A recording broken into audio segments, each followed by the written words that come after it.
What up? We are in effect Monday night. What's going on, ladies and gentlemen, boys and girls all over the world? We are here. Down to get to it. It's the playoffs. I want to essentially attack the elephant in the room. And a lot of people don't want to talk about this, but I do. Right? A lot of y'all don't want to talk about this, but I do want to talk. So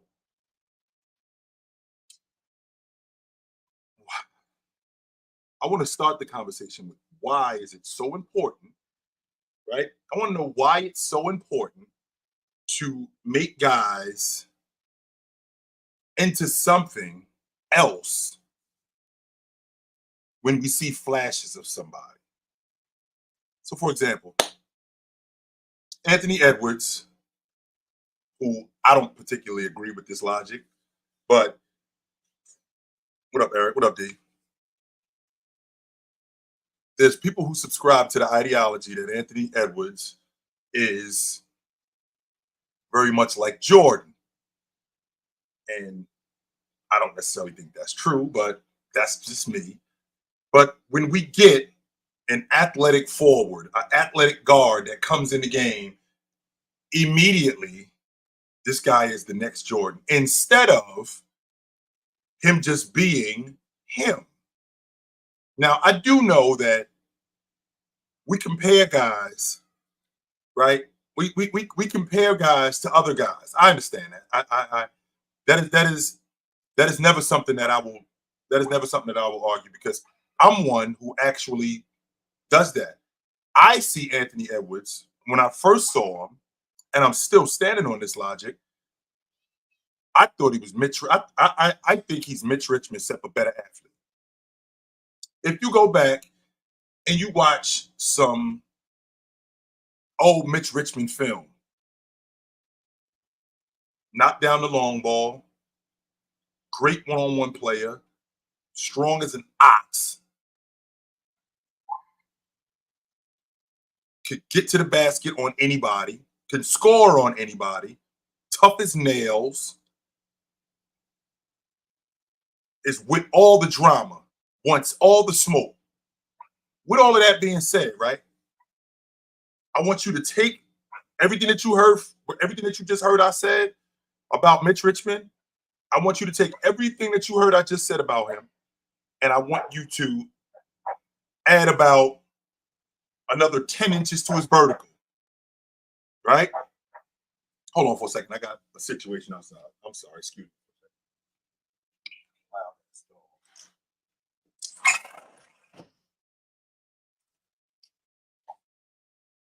I'm sorry. As I was saying, I want you to take everything that you just heard I said, everything that you just heard I said about Mitch Richmond, and I want you to add another 10 inches to his vertical, right? And how fast he is, make him faster.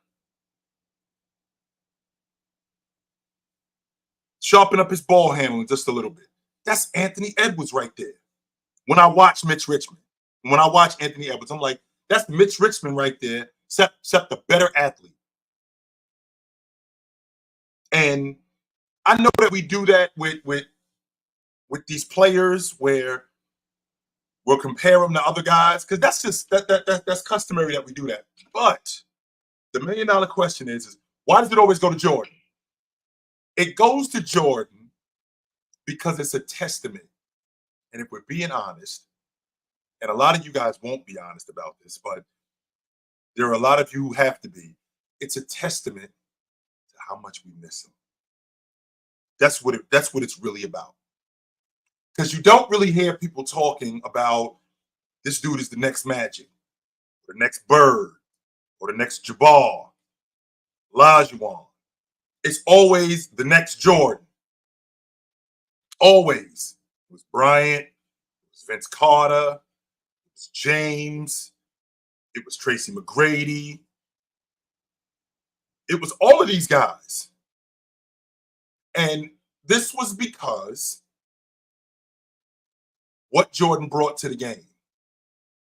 Not just the player that he was, right? Not just his game, not just the player that he was, but anything about him.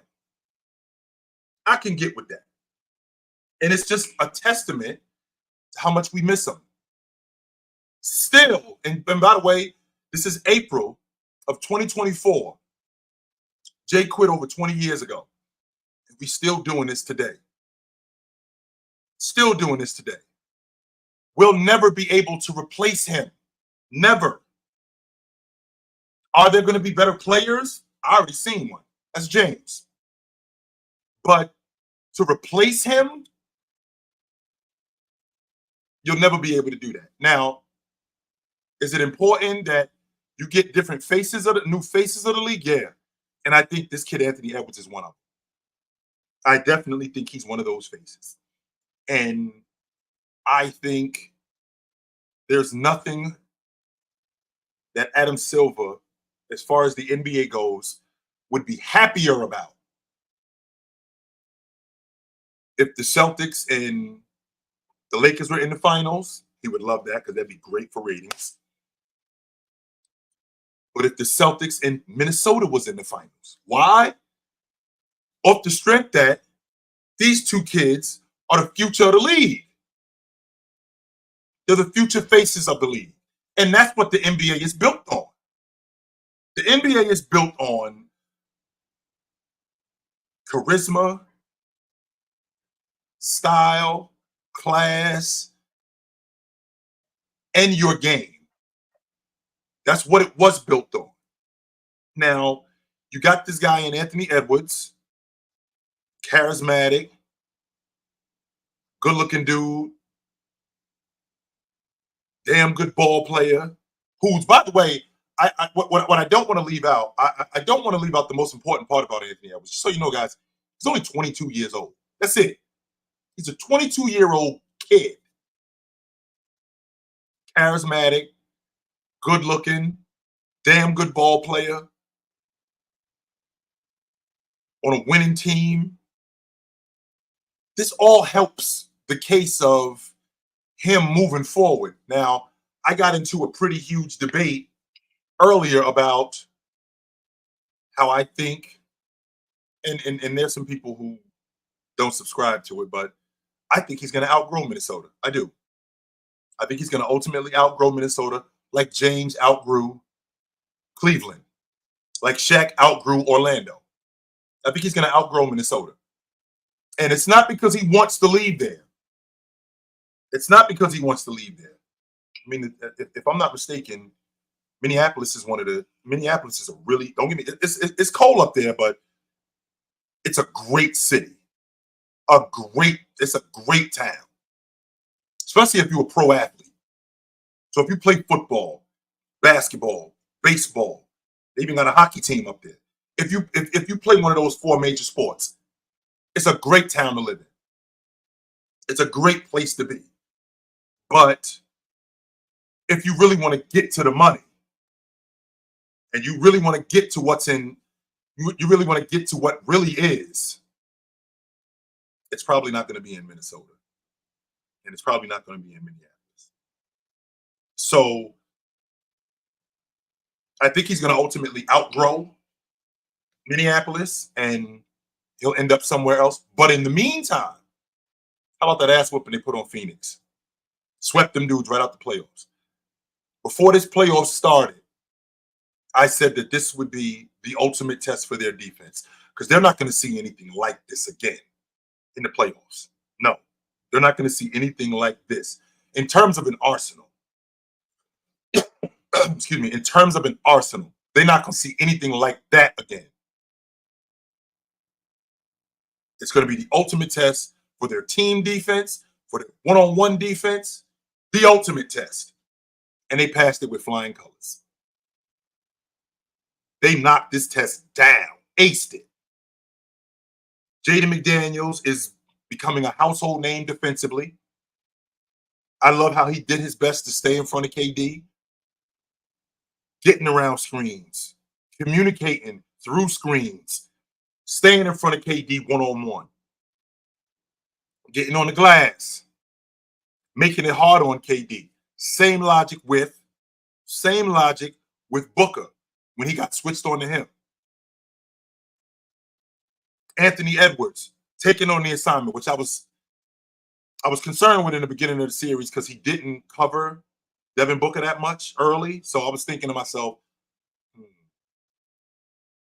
are you going to take the assignment or not? And he did. He took the assignment. I loved how they switched. I loved how they fought through screens. I love how they took on the assignment. I love how they cleaned glass. I love how they held Phoenix to one shot. This series was tailor-made for their defense. Tailor-made for them. Why do I say that? I say that because Phoenix has nothing more than a bunch of isolation guys. Book is an isolation guy. Beal, isolation guy. KD, the ultimate isolation guy. And when Grayson Allen was on the floor, shooter, isolation guy, ultimate guy. So with that all being said, this was the ultimate test for their defense, and I feel like they passed it with flying colors. And I can't say enough about Rudy. For all of you guys that talk about Rudy Gobert not being able to guard and he's overrated, you couldn't be more wrong. If he was on your crew, he's making your crew way better than what it already is. Way better. I watched Rudy close out on Devin Booker on the wing. I watched him close out on Bradley Beal on the wing. Yeah, Bradley Beal got by him. Used the rim on the weak side to score.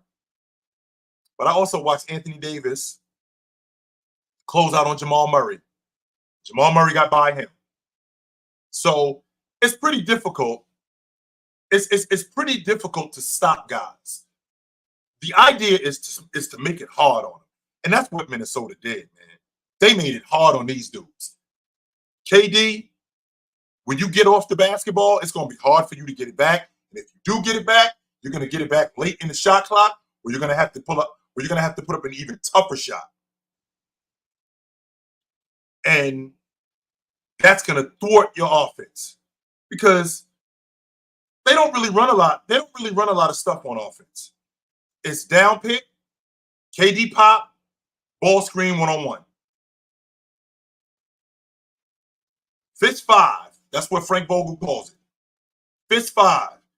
KD is starting on the block. He pops to the wing. He gets it, faces up his guy. Nurkic comes over, sets a screen. KD goes one-on-one. Nurkic comes over, sets a ball screen. KD goes one-on-one. It's called fist five. They don't run a lot of sets in Phoenix. It's pin down, Bradley Beal curl cut, shot. Transition, look for these guys. Bradley Beal, one-on-one at the top, set a screen, him coming over, which Minnesota also took a page out of Dallas's book, where he comes off that screen, that ball, when Devin Booker comes off that ball screen, he's coming down the middle of the floor. He'll come off of that ball screen on the left side. When he comes off that ball screen on the left side, that was a trap that Minnesota took advantage of. Because what they do is they did the same thing that Phoenix did. They jumped him in the short corner. Jumping him in the short corner, ball goes out of bounds, he turns it over, or he's got to get off the basketball.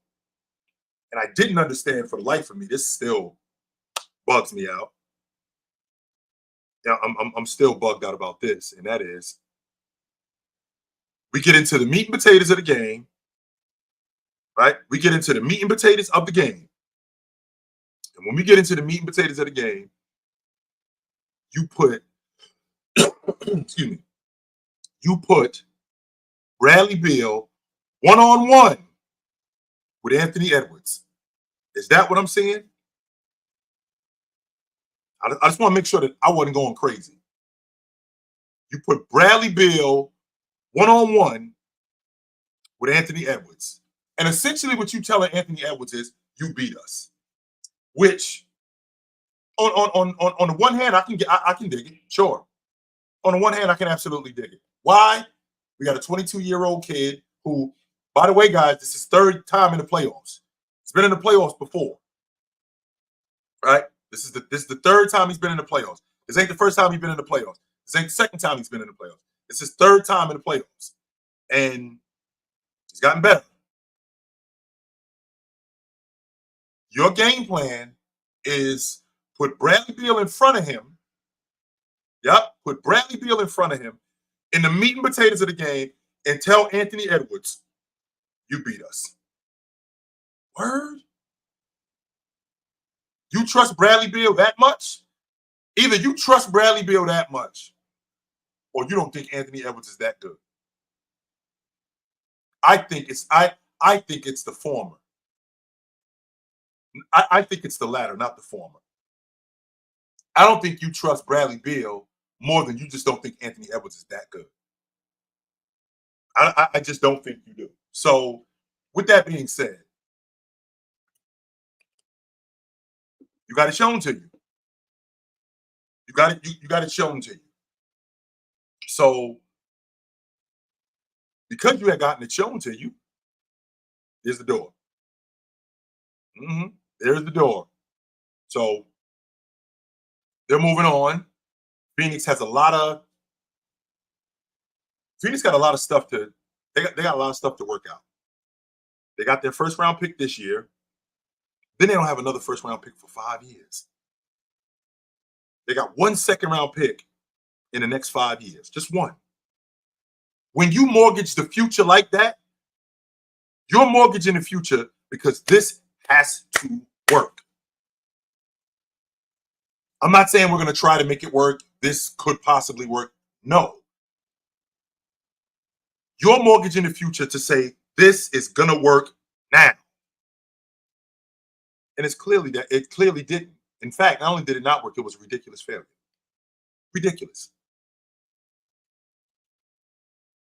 You guys were, I think you had one of the worst plus minuses of those three guys when they were on the floor at the same time. Even though you were winning, I think you were 25 and 16. Yeah, I think you were 25 and 16 when those three guys were on the floor. I think that's 9 games over 500. Yeah. That's I'll take that. Still don't have a lead guard, which I felt like that was the issue because I feel like when you get like games like this right here, presence at the lead guard, a floor general. You don't need a guy who's a bucket getter. No, you don't need Chris Paul. I don't think you did not need Chris Paul. You don't need Tyrese Halliburton. You don't need Trae Young. No, you don't need that. Mike Conley would have been really good. Kyle Lowry. But also in Phoenix, that offense has to change. It's very ISO heavy. That's why KD had a problem in Golden State because their offense isn't ISO heavy. Their offense is completely different. A lot of ball movement, a lot of people moving, which keeps the defense off balance. KD struggled with that. And the reason why KD struggled with that because KD's an ISO player. He's a one-on-one player. So here we are now in a position where the decisions that you have to make aren't yours. Nobody's going to help Phoenix. Nobody. And what it's going to cost to get KD, what it's going to actually cost to get KD,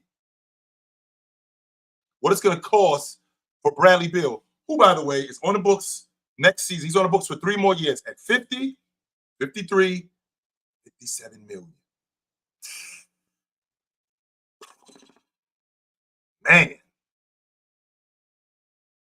50, 53, 57 million. He didn't play last season because of injury. He was in and out of the lineup this season because of injury. You saw what he looked like in the playoffs. Devin Booker, who wasn't great before yesterday, just so you guys know, he was averaging 14 a game in the series.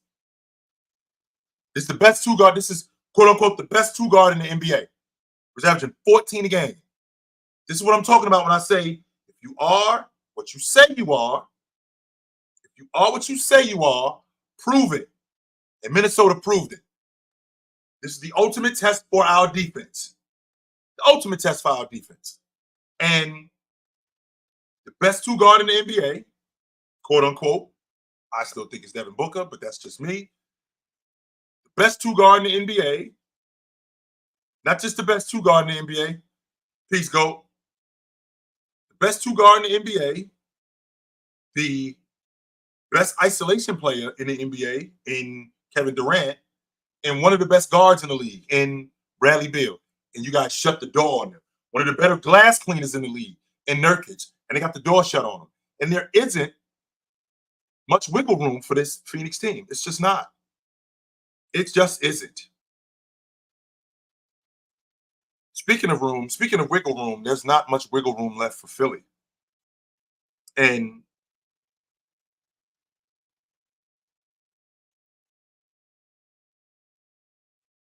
did I say? I'm sorry, Shay. Did I say? Who did I say? I said Donovan Mitchell. Yeah, that's what. I'm sure that's what I said. But anyway, speaking of wiggle room, it's not a lot of wiggle room for Philadelphia right now. They're in trouble. They're in a world of trouble. The last 3 games in the fourth quarter, I think Joel Embiid is shooting. I think he's 3 for 16, 3 for 13, something like that.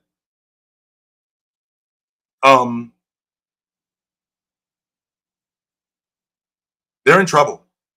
And the reason why they're in trouble is because I didn't mean Devin Booker. I'm sorry, Ray. I meant I think it's Donovan Mitchell. But anyway, they're in trouble. And what I mean when I say they're in trouble because Philly, off the strength that the Knicks make you play their game. And they're better at it than you. They are much better at it than you are. And they're not going to allow you to make them play the way you play.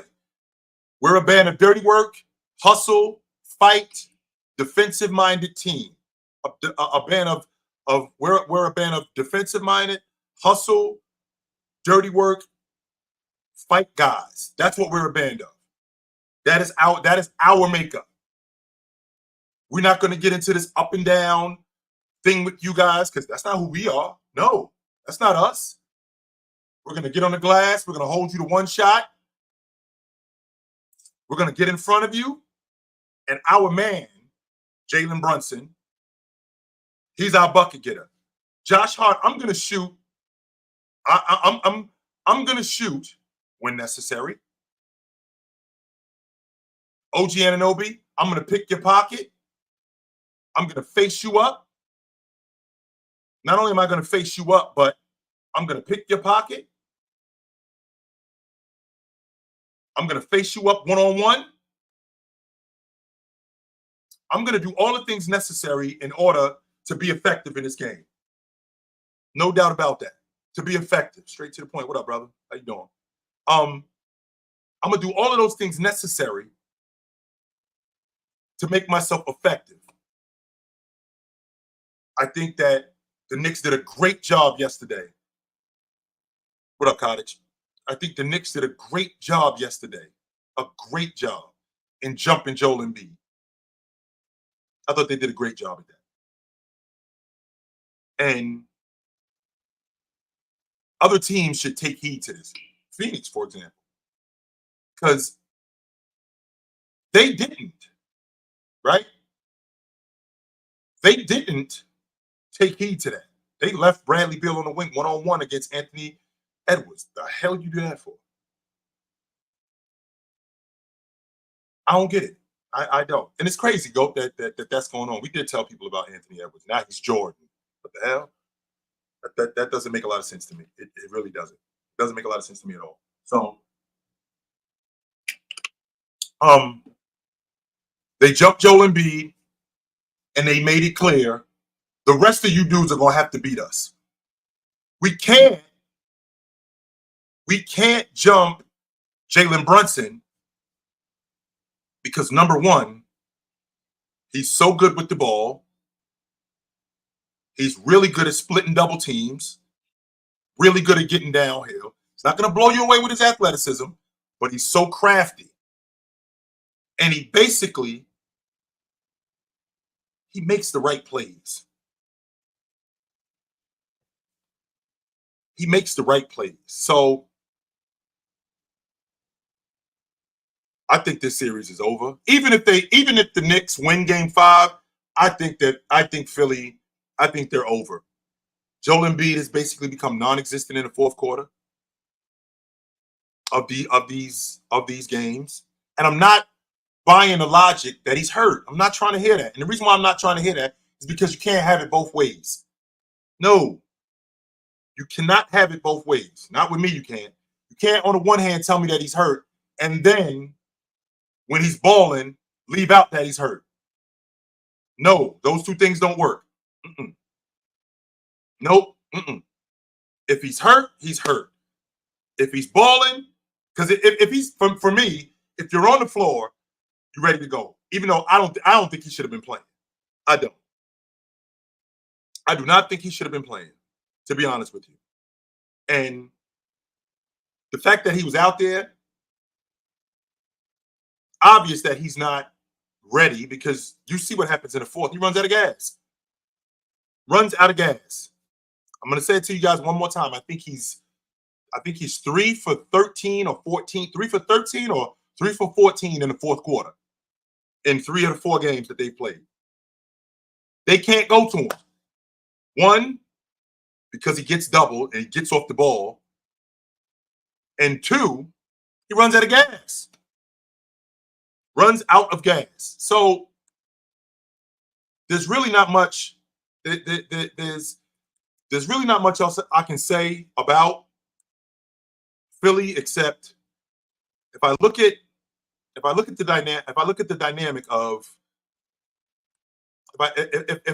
dynamic of the Philadelphia 76ers crew, the first thing I'm thinking is, where are the holes? And the hole is at the 5 spot. And the reason why the hole is at the 5 spot, because they rely solely on Joel Embiid. And because they rely on him so much, right? Because they rely on him so much, and he's not physically able to do what he used to be able to do, it hampers them tremendously. Maxi's shot creation doesn't look the same. Tobias Harris's ability to get open and make shots, which I don't think Tobias Harris is whack. There's a bunch of people who think Tobias Harris is whack. I don't think he's whack. And I'm standing on it. I just think he's on the wrong crew. I think Tobias Harris is more of a West Coast, wide open offense type of dude. I don't think he's a slow it down, grind out, meat and potatoes guy. No, that's not his game. That is not his game. I think that if he was in Portland, in Golden State, Sacramento, Oklahoma City, if he was somewhere like that, I think he would be so much better, because I think that's what his game is more suited for. His game is more suited for the game being more wide open. Now, I got some heat that, and I thought it was interesting. Brunson running down the gut, and Joel Embiid hit him with a bow in the chest. And everybody was calling that a dirty play. Even though what he did a couple of nights ago on Mitchell Robinson, that was dirty. 100% that was dirty. Should have been tossed for that. Should have saw the game. I told you guys that already. I'm not on the fence about that. I'm not thinking maybe. I'm not thinking possibly. He should have seen the gate. He definitely should have got the gate for that. And then him stepping on Josh Hart. He could have got the gate for that too. But what he did by bowing Jalen Brunson in the chest, that was not dirty. That was, you're kicking our ass. All it was a tune-up. That's all it was. It was a tune-up. Just to let him know, that's enough of that. That is enough of that. It didn't work, obviously, because he continued to kick their ass. But that's all that was. And I said this a couple of nights ago. So what? So what? So what, he bowled him in the chest. Like, you dudes in the NBA, you guys are so chummy. You guys are so cool with each other. Don't get me wrong. I know that there are some guys in the league that sure are friends. I mean, that's part of it. A lot of these dudes grew up together. But, like, since when did it become out of style to bow a guy in the chest? Just to let him know that, yo, that's enough of that. That's enough of that. And let's get it on. When did that become a bad thing? It's not. And for Brunson to ask, yo, what was that for? Straight up and straight down, you kicking our ass. And don't ask me no more questions. Don't ask me no more questions. You kicking our ass. That's why I did that. For that reason right there. Because you're kicking our ass and we need to slow you down. So there's no way that he could just let that slide. But I understand. I do. I understood why Joel Embiid was doing that. But I think the issue that Philly has is that the Knicks are making them play their game, and you guys aren't better than us at this. You're not. You guys are not better than us. You guys are not better than us at this.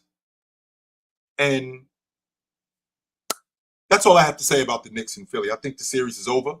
Even if they don't win Game 5, is it tomorrow night or is it Wednesday? I think it's tomorrow night. If I can check for you right now. Hang on for a second. I think it's tomorrow night that they play. I'll tell you right now. Hang on for a second. Let's see here. Yeah, it's tomorrow night, 7 o'clock. They play tomorrow night at 7 o'clock. So even if they don't win tomorrow, I think they go back to Philly and they end it. I don't see this thing going past 6. I doubt very seriously that it will. I'm actually surprised that Joel Embiid has held up for as long as he has. Surprised about that. So I'm thinking to myself, how many series, first round series have we had where it's been this competitive? How many? In terms of talent, how many have we seen? How many has the NBA given us in the first round? I asked this question this morning where I said, this Minnesota Phoenix series, that could have been in the Western Conference Finals. Phoenix could have been a top 3 seed. I thought Phoenix was going to be a top 4 seed. Minnesota, they could have had the 1 seed. Denver and the Lakers. That series could be a Western Conference Finals preview, or could have been, or semifinals matchup. The fact that it's in the first round says a lot about what the Western Conference is. Sacramento being on the outside looking in, they lost out on, man, losing Monk really screwed them up. It did. Really screwed them up. He lost 6th man of the year, too, because of that. I stand on that. Niles Reed won it because he played more games. That was it. He didn't win it for any other reason, except the fact that he played more games. But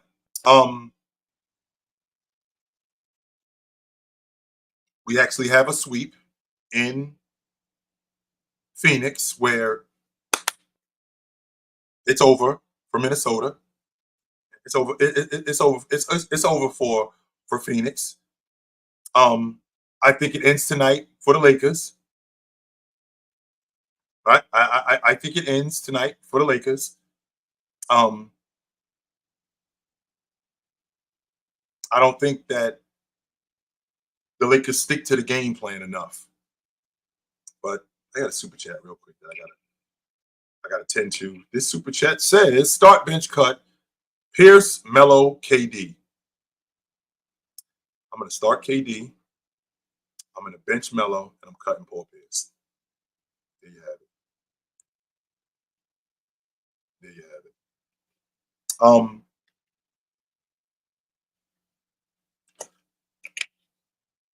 um, with that, I don't think the Lakers stick to the game plan. I think what you saw in game 4 with what they did in the third quarter, which is the difference in the series, which what they did in the third quarter on Saturday, I'm sorry, that's the key to the series. The question is can they keep that up? I don't think so. I don't. I don't think so.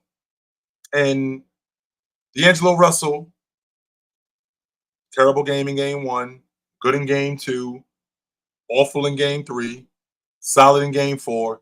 Here we are in game 5 going back to Denver. What does he look like? And I thought that he was the difference in this series too, by the way. I definitely thought that he was the difference in this series. And I still stand on it. Yep. I think that he's the difference in this series. And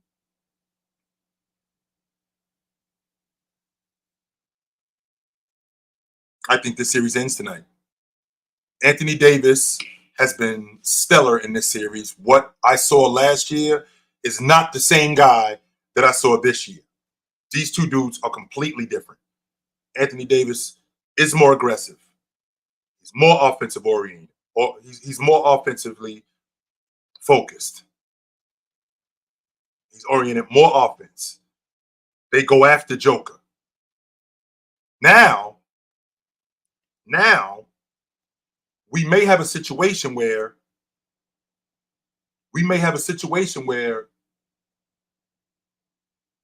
Jamal Murray might not play tonight. We don't know. He's questionable. I'm not sure that he's going to go. I'm not sure if he's not going to go, but he's questionable. We'll see. Right? We'll see.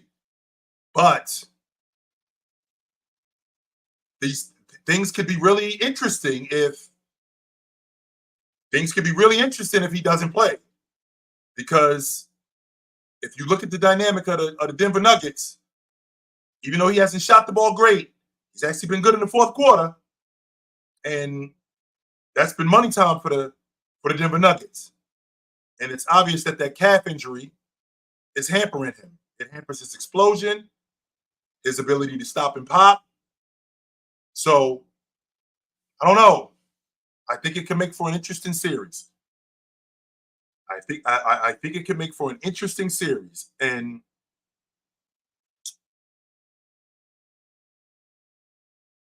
I think that series is over with the Lakers.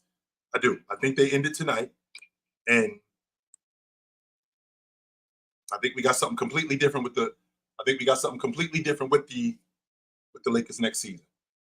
Way different. So, but I want to hear from you guys. I do. I want to hear from you guys. I want to hear what you guys think. What do you guys think this playoffs has looked like so far? What do you guys think that this playoffs has looked like so far, and where does it match up with the playoffs in the past? Where does it match up with the playoffs in the past so far? What are you guys looking at? Because I can tell you what I'm looking at. I'm looking at great first round matchups.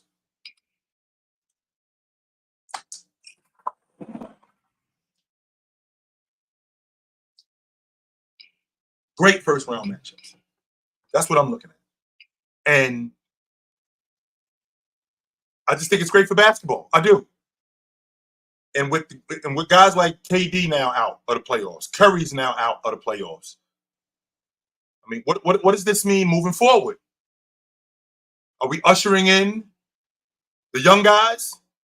Are we ushering in Jason Tatum, Anthony Edwards, and Shai Gilgeous-Alexander? Are we getting these? Are we getting these young guys? And this is what the league is now becoming. And these older dudes like James and KD and Steph Curry, are these dudes out? Because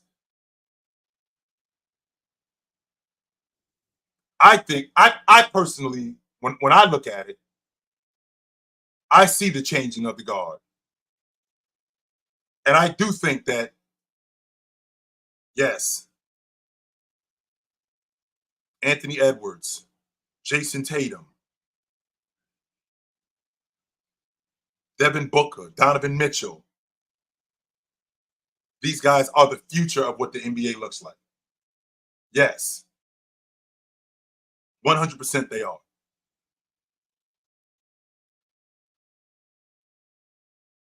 So, but I do want to hear from you guys like Wemby and Evan Mobley, young guys like Anthony Edwards. I think these guys are the future of the league. I do. What up? Yes, sir. What up, Chill? What How up? you doing? Hey, man, Wemby and Ant are the two faces of the league, the two futures. And then you got to obviously throw Tatum in there after Boston wins it all this year because Tatum going to get his ring this year. I think Boston going to win it this year. So once he get that ring, he's going to be viewed a little differently. Maybe. I'd love to see Minnesota in the finals, Chill. I'm not going to lie to you. I'd love to see Ant in the NBA finals to see how he'd perform. You know who else would love to see him in the finals? Adam Silver. He would love to see him in the finals. Who? Adam Silver.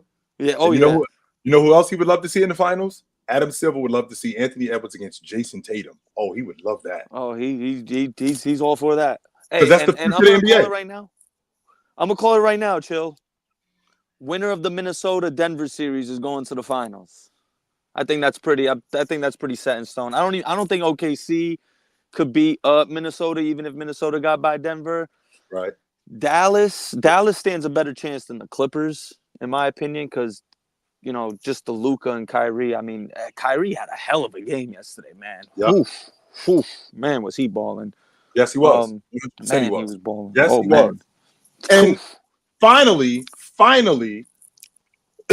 excuse me. Finally, Luka actually has somebody that Luka can get off the basketball and let this dude go to work. I still think that the Dallas offense needs to change because I don't like the fact that Luka got to do as much as he has to do. I don't like that. But the fact that he can actually go to somebody else for buckets, the fact that he can go to somebody else for buckets and he doesn't have to create offense for that person, I think that's great for Dallas. I do. And this series is ending up.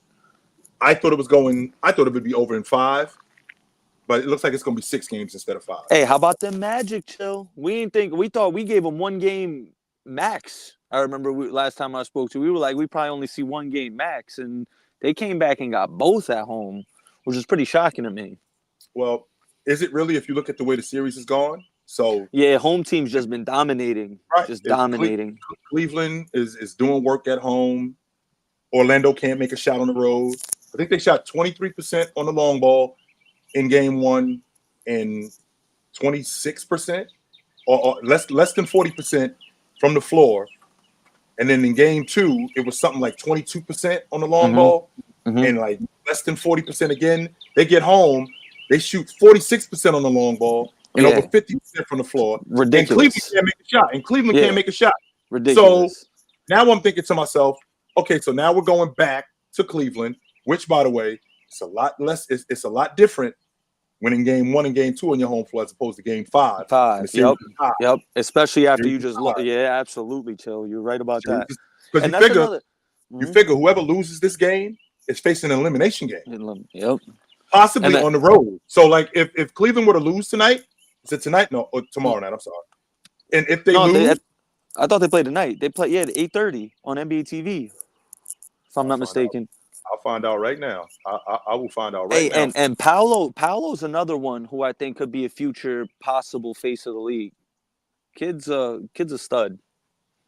Tomorrow, 8 o'clock on NBA Oh, TV. it is tomorrow. Okay. Tomorrow, 8 o'clock on NBA TV. So, all right, Nick, I know where to find you at, brother. All right, chill. Yup. What up? It was good, chill. What up? I had a couple questions. First, I want to get to the Mavs Clippers. Why do you think they better without Kawhi? Or I don't think playing they better without Kawhi. No, not being better, playing better. Why do you think they play better, playing better without Kawhi in this series so far? Because I got people thinking they'll be up 3-0 if Kawhi never came back. Probably because of this matchup, and I think a lot of it has to do with guys like Paul George having more freedom. That shot here in the corner. Who? James Harden is the difference, actually, because now Luka can't guard him. It's not even about Luka can't guard anybody. I don't think that's the issue. Nah, people say defense improve. I don't know where they see it at. Maybe because I don't know, but people say defense improve. I'm watching Harden get right past him for a floater every time. I'm like, yo, I gotta switch that. They had what I'm thinking is this Dallas team with James Harden, who now has the ball, and instead of having to look for his own offense, and then because he looks for his own offense, and then implements Paul George, then implements guys like Russell Westbrook and Zubac and guys like that. He then implements those guys. He doesn't do that with Leonard on the floor. He's now the third guy. So because he's the third guy, now it's different. He takes less shots. And that throws his rhythm off. Completely throws his rhythm off. That's not his game. He's the catalyst in all of this. Now, do I think they're better without Leonard? No, I don't think that. Yeah, I don't think so neither. When Kawhi came back, I see the lift on his shot's not there. Obviously he can still dunk the ball because he got a couple dunks that game, but it just feels like a slower pace. It just feels like, and you know what it is too, Jill? I don't know if people forgot. He also hasn't played in 2-3 weeks, and we're throwing him back in a game 2 of a playoff game. No, a month. A must. And we just don't throw him back in a playoff game where we won game 1. Now we gotta. I just think that messed up the whole rhythm. So who do you got game 5? I think what you just said. I'm taking down. I think it's Dallas in 6. I do. You just said it. It's easy to win game 1 on your own floor than to go back, and now you gotta. I think Clippers win. We'll find out though. Yeah, we will. And I got one more thing in there real quick. The Suns. What do we do here going to the offseason? What are we doing here? Run it back. See if you can find a point guard on the cheap. I think they trade Book. I mean, not Book. Bill. They ain't trading nobody. You can't. You're not trading anybody. And the reason why you're not trading anybody is because nobody's helping you. I don't see anybody helping them. Nobody. Oh, gee, I don't know if you heard Shams posted. KD said something about how he didn't like his role on the team. Oh, here we go. This KD story. I'm not buying. He was saying something about the offense. They have him in the corner. Shams posted. So this is but that's not something that KD.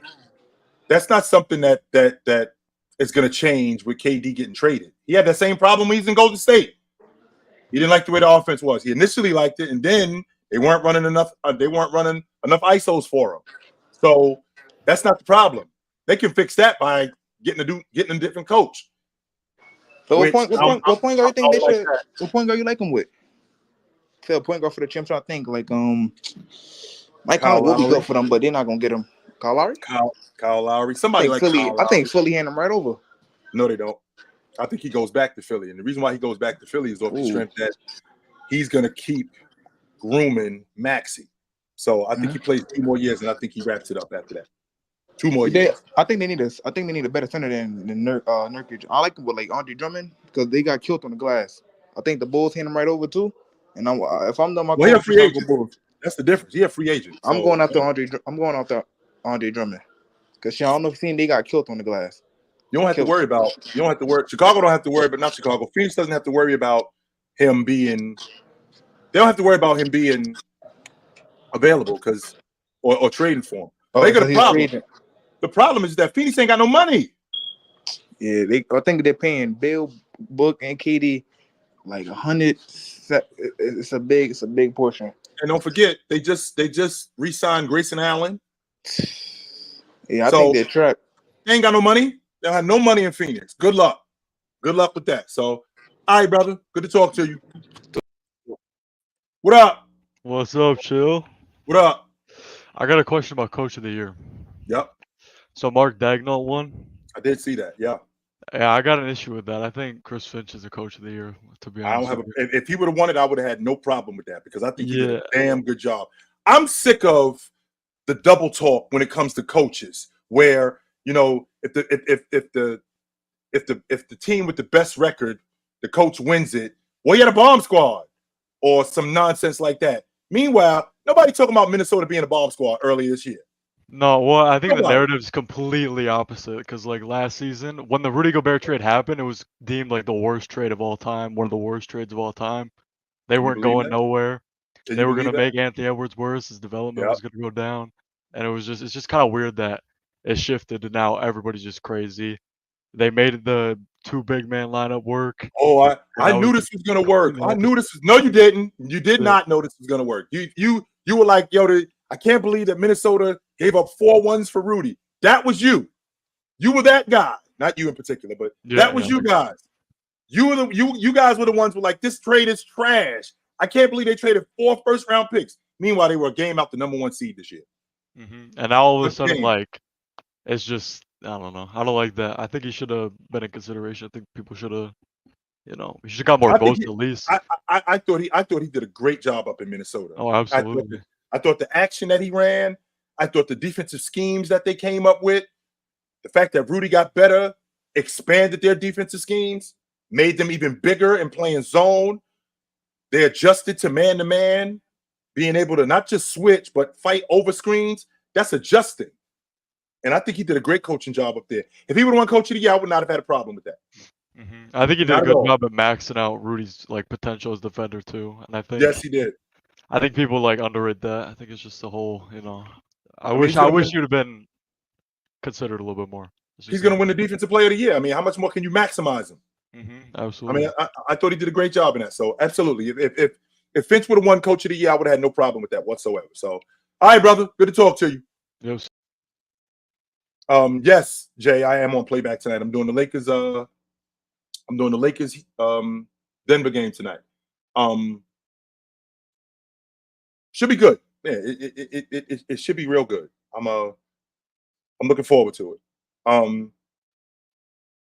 I do know that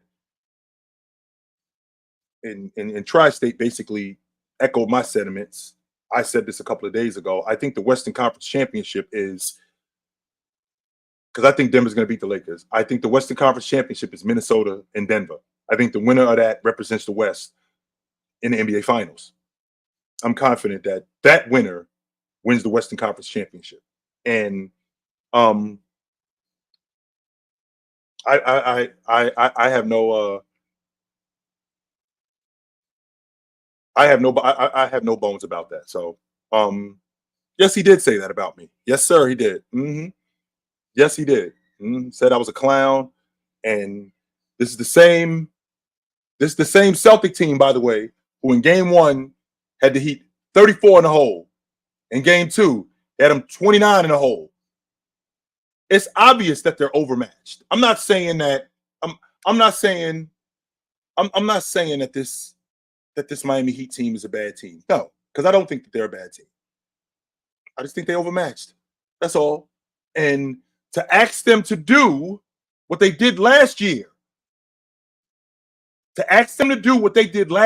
again, over the course of an entire series, over the course of an entire playoffs, even with buckets,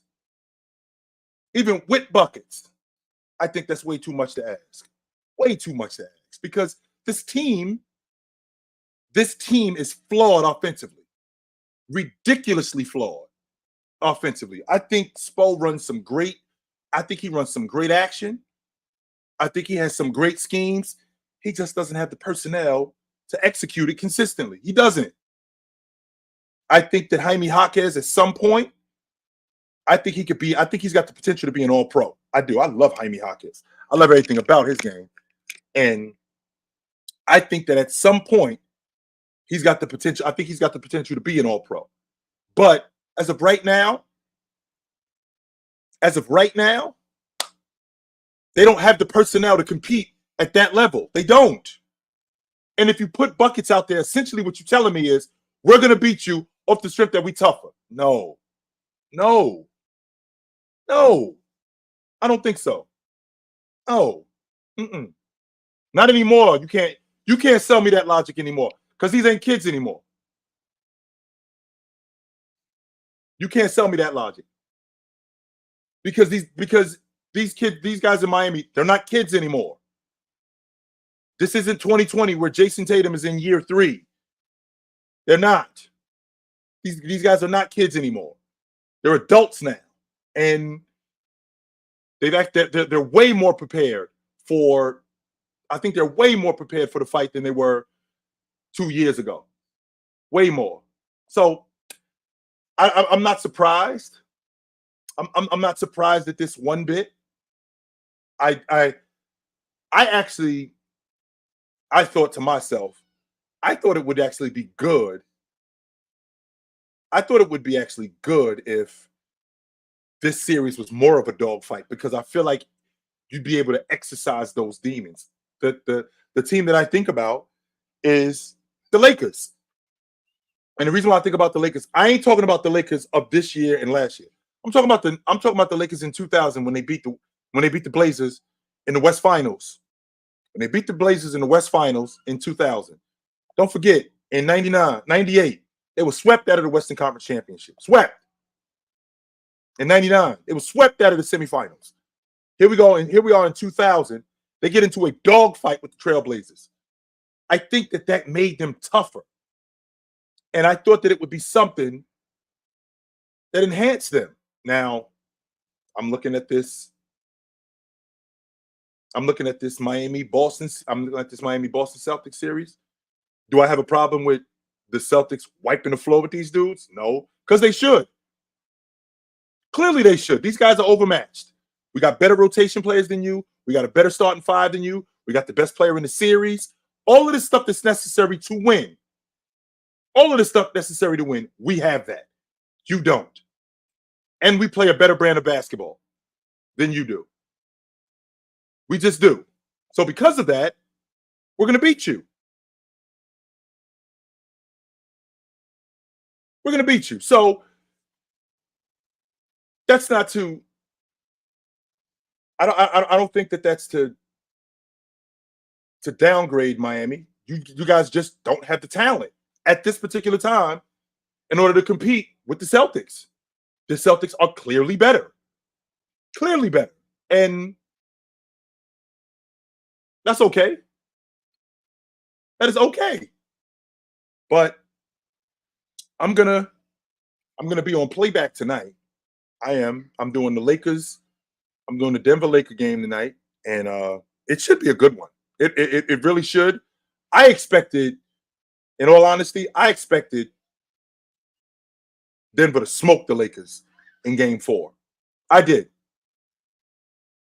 I thought I thought they was blowing them dudes out. I did. I honestly did. I thought they were blowing those guys out, and the fact that they didn't, I was surprised at that. I was. But